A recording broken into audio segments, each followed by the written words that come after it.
یہ ایک گرم ترین دوپہر تھی جس میں سیدنا بلال حبشی کو آپ کے ملعون آقا امیہ بن خلف نے گرم ریت پر لٹایا ہوا تھا۔ اتنی گرمی تھی کہ تمام زیرو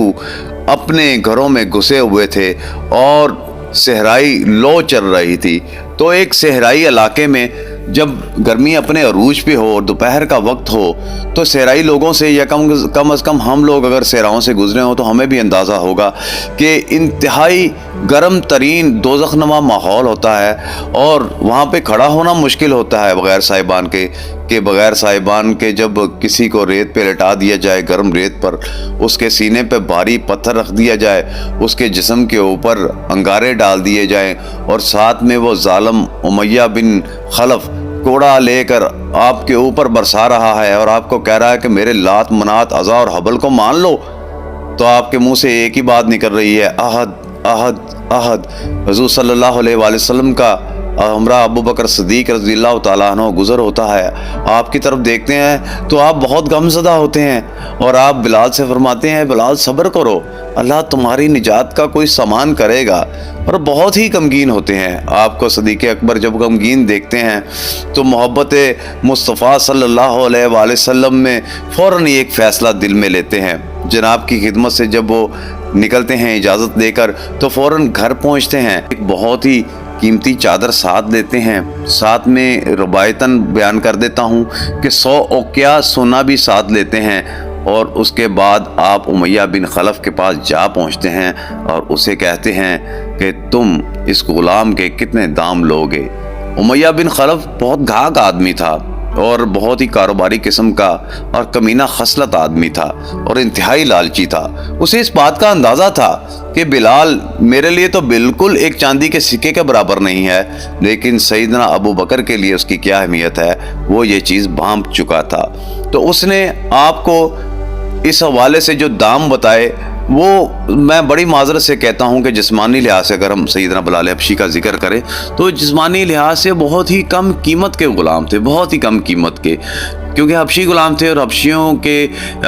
خد و خال جو ہے وہ بدنما ہونے کی وجہ سے وہ تب ان کی اتنی ڈیمانڈ نہیں تھی، اتنی زیادہ غلاموں میں ان کی قدر نہیں سمجھی جاتی تھی، محض ایک بھیڑ، ایک بکری یا ایک اونٹ کے برابر ان کی قدر کو سمجھا جاتا تھا۔ تو ایسے غلام کے لیے 10 اوقیہ سونے کی ڈیمانڈ کر دینا امیہ بن خلف کی طرف سے حیران کن بات تھی۔ اس کے بعد اس نے ایک چادر کی ڈیمانڈ کی جو آپ ہمراہ لے کر گئے تھے، اور پھر اس نے ایک اور ڈیمانڈ آپ سے کی کہ ابو بکر صدیق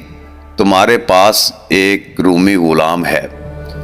تو وہ غلام بہت زیادہ قیمتی ہے، میں وہ غلام بھی لوں گا۔ ایک روایت میں یہ بھی آتا ہے کہ اس غلام کا بھی اس نے تقاضا کیا۔ تو سیدنا ابو بکر صدیق نے یہ تینوں چیزیں فوراً اس کو دے دی اور بلال کا ہاتھ پکڑ لیا۔ امیہ بن خلف جو ہے اس نے ہنستے ہوئے ابو بکر کی طرف دیکھا اور کہا کہ میں یہ سوچ بھی نہیں سکتا تھا کہ ابو بکر تم اتنا گھاٹے کا سودا کرو گے۔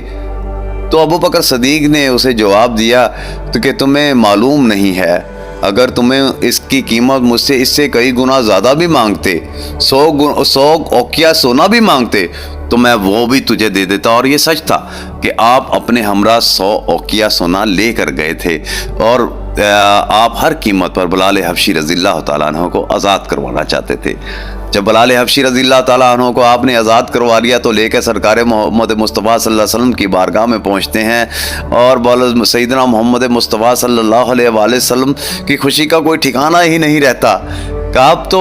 نبی رحمت ہیں نا، آپ نبی مہربان ہیں، تو ہم امتیوں سے اتنی محبت فرماتے ہیں نبی پاک صلی اللہ علیہ وسلم، تو اپنے بلال سے کتنا پیار کرتے ہوں گے، کتنی محبت کرتے ہوں گے۔ جب بلال کو انہوں نے آزاد حالت میں اپنے سامنے دیکھا تو نبی پاک صلی اللہ علیہ وسلم کی خوشی کا کوئی ٹھکانہ ہی نہ رہا، آپ نے بلال کو فوراً آزاد فرما دیا۔ اور بلال بھی ایسے محبت والے، انہوں نے کہا نہیں، اب ساری عمر میں محمد مصطفیٰ صلی اللہ علیہ وآلہ وسلم کا غلام ہوں اور اسی غلامی میں میری موت ہوگی، اور ایسا ہی ہوا،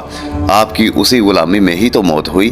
آپ کے عشق میں، آپ کے غم مصطفیٰ صلی اللہ علیہ وسلم میں آپ کی رحلت مبارک ہوئی کہ موت کا جب وقت قریب آتا ہے تو